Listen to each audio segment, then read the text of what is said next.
Aristocracia racial. Fritz Lenz argumenta que existe uma hierarquia entre os indivíduos e raças. Enquanto alguns estão destinados a serem apenas escravos, outros nasceram para comandar. Depois de cumprir 9 meses de sua sentença de 5 anos, Hitler foi liberado de Landsberg em dezembro de 1924. Usando suas próprias palavras, sua prisão foi uma universidade às custas do Estado. Em Landsberg, Hitler teceu seu testamento político com sua ideologia, Mein Kampf. Em Mein Kampf, Hitler descreve o propósito do Estado que o partido irá construir. Ele escreve que esse Estado é só um meio para se chegar a um fim. Para ele, o fim era a preservação da existência racial dos homens.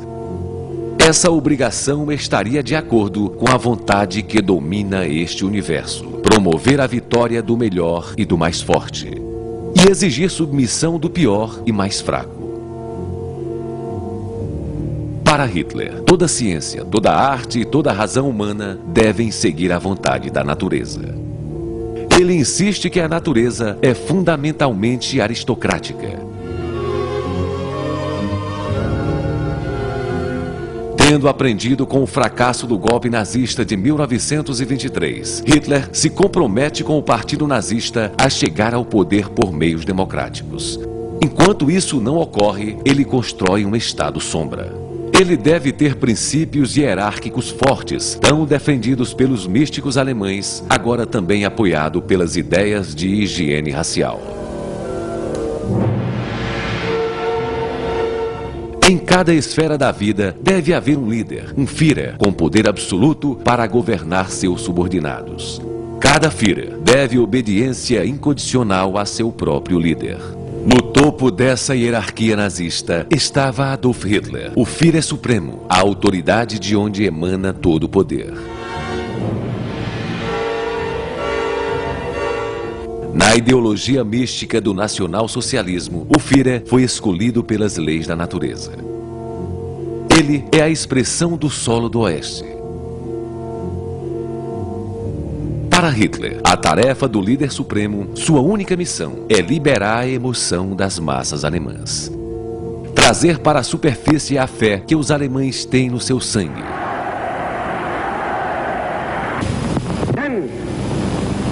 Unsere Partei gerade 7 Mann hoch war, sprach sie schon 2 Grundsätze aus.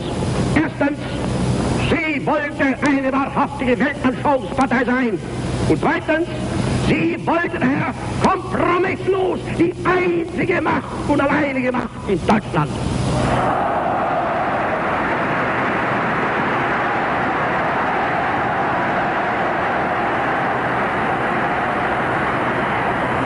Und weil dieser beste Rassenwert der deutschen Nation in einer stolzen Selbsteinschätzung mutig und kühn die Führung des Reiches und Volkes forderte,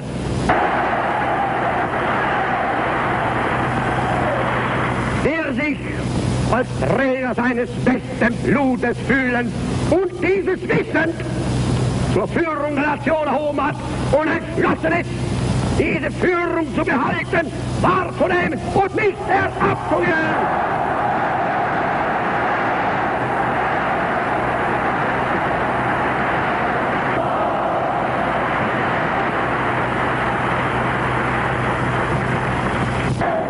Die Partei wird für alle Zukunft die politische Führungsauslese des deutschen Volkes sein. Sie wird in ihrer Lehre unveränderlich, in ihrer Organisation stahlhart, in ihrer Taktik schmiegsam und anpassungsfähig, in Gesamtbild aber wie ein Orden sein.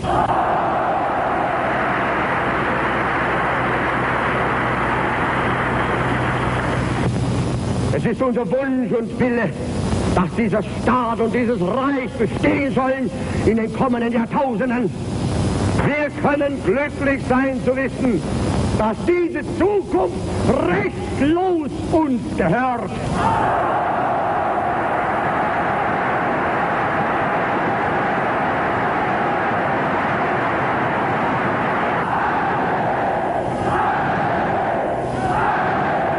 lebe die nationalsozialistische Bewegung! Es lebe Deutschland!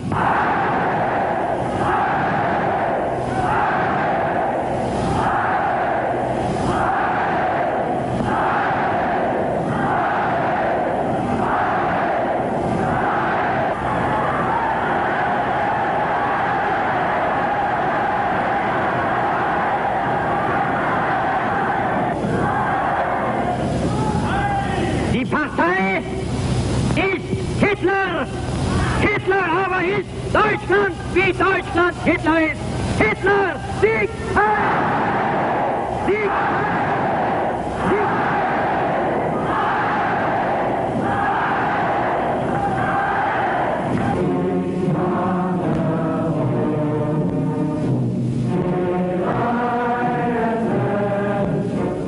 O triunfo de Hitler foi, para muitos médicos e cientistas da higiene racial, um triunfo da ciência. O jornal eugenista, editado pelo higienista racial Fritz Lenz, celebrava o que ele chamava de uma nova era de evolução biológica racial. Lenz escreveu: "É da vontade do Führer que as exigências da higiene racial devem ser colocadas em prática sem demora." Era o começo do caminho que levaria à esterilização em massa, morte e genocídio. Em 14 de julho de 1933, o governo nazista aprova a Lei de Prevenção contra a Prole Geneticamente Doente. A lei determina a esterilização compulsória dos que sofrem de uma gama de doenças físicas e mentais tidas como hereditárias. Um órgão de saúde genética, criado para cumprir a lei, ordenou a esterilização de quase 400 mil pessoas. Os motivos mais comuns eram mente frágil, esquizofrenia, epilepsia e alcoolismo. Com a cooperação da classe médica alemã, o povo alemão estava sendo purgado de toda a doença hereditária. O programa eugenista nazista ainda teria que se preocupar com a busca da pureza racial. Mas as bases já estavam formadas. Em março de 1933, a SA e SS promoveram um boicote ao comércio judeu. Em abril, todos os judeus foram banidos por lei do serviço público e do judiciário. Logo seguiu uma medida proibindo os judeus de ensinarem nas universidades. A intenção era excluir os judeus da vida econômica e cultural da Alemanha. Em setembro de 1935, o programa de eugenia passou a tentar isolar biologicamente os judeus. Dos místicos germânicos, Hitler absorveu uma aterrorizante teoria sobre a natureza dos judeus. Ele declarou que o judeu era o anti-homem, criatura de um outro Deus. Deve vir de outra raiz humana.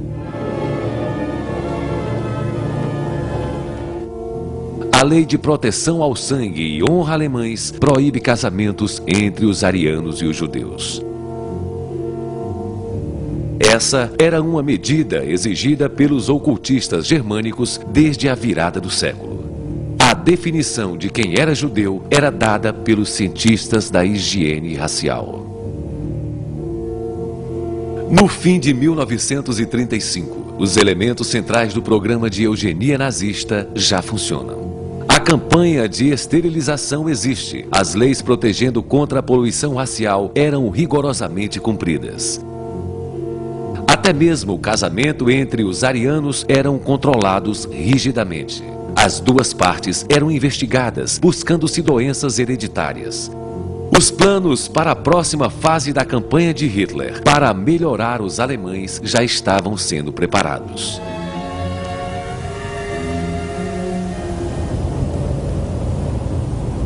Hitler havia anunciado em um encontro do Partido Nazista: se a Alemanha gerasse 1 milhão de crianças por ano e eliminasse de 700 a 800 mil pessoas fracas por ano, o resultado final poderia ser um aumento na força. Em Nuremberg, 1935, Hitler falou com o Führer médico nazista Gerhard Wagner que, em caso de guerra, ele suspenderia a dúvida da eutanásia e a cumpriria. Ele acreditava que, durante a guerra, a oposição das igrejas cristãs poderiam ser controladas. Na verdade, no início de 1939, o Estado Nacional Socialista está tão seguro que não é necessário mais adiar. Em maio, Hitler pede ao seu médico pessoal, Karl Brandt, para desenvolver um programa de extermínio de crianças deficientes. Para garantir segredo, a chancelaria particular de Hitler administraria o programa. Já haviam sido feitas tentativas para que, com o tempo, o povo alemão aceitasse as medidas eugenistas. Nos testes de matemáticas escolares, era pedido que as crianças calculassem os custos com os doentes mentais e deficientes. Um dizia: a construção de um asilo para doentes mentais exige 6 milhões de marcos. Quantas casas poderiam ser construídas com o dinheiro de um asilo? Em 18 de agosto, a chancelaria de Hitler emite circular para todo o governo de estado. Crianças até 3 anos de idade, que eram retardadas ou deformadas, deveriam ser registradas por parteiras e médicos. Um questionário sobre a deficiência deveria ser respondido. 3 médicos analisariam os formulários, marcando com o sinal mais se a criança deveria morrer e menos se deveria viver. As crianças não eram examinadas por esses médicos. Em mais de 30 clínicas, as crianças selecionadas eram mortas com injeção letal por drogas e pela fome. As mortes eram explicadas como resultantes de causas naturais. Em 2 anos, o programa de extermínio incluía crianças de até 12 anos.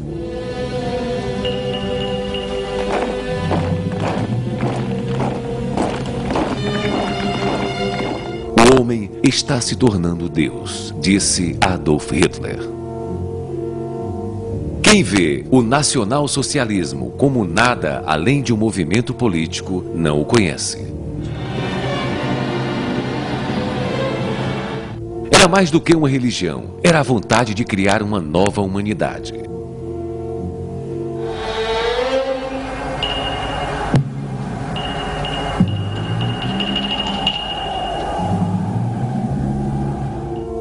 Enquanto a medicina alemã se dedicava a purgar a Alemanha de seres inferiores, a tarefa de gerar mais força já havia começado.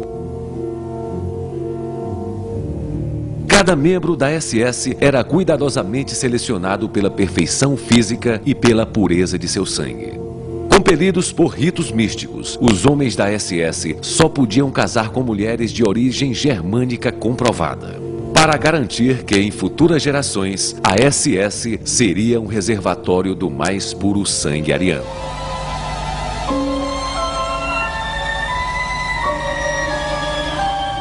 O clã da SS foi criado para ser uma aristocracia racial, um clã cuja missão era comandar o leste.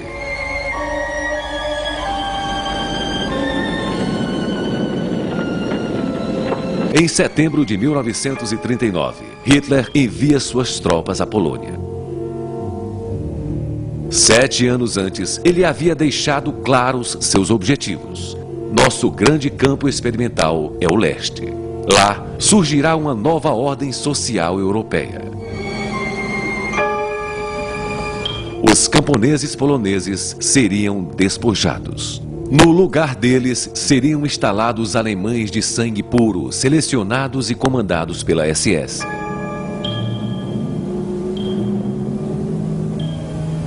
Poloneses de áreas anexadas pelos alemães eram concentrados em um espaço conhecido como Governo Geral. Crianças polonesas que supostamente teriam sangue ariano eram sequestradas e levadas à Alemanha como racialmente valiosas. Os judeus dos territórios ocupados eram concentrados em guetos da cidade dentro do governo geral. Os Einsatzgruppen da SS, grupos especiais de ação, tinham ordens para matar os setores mais cultos e influentes da população polonesa.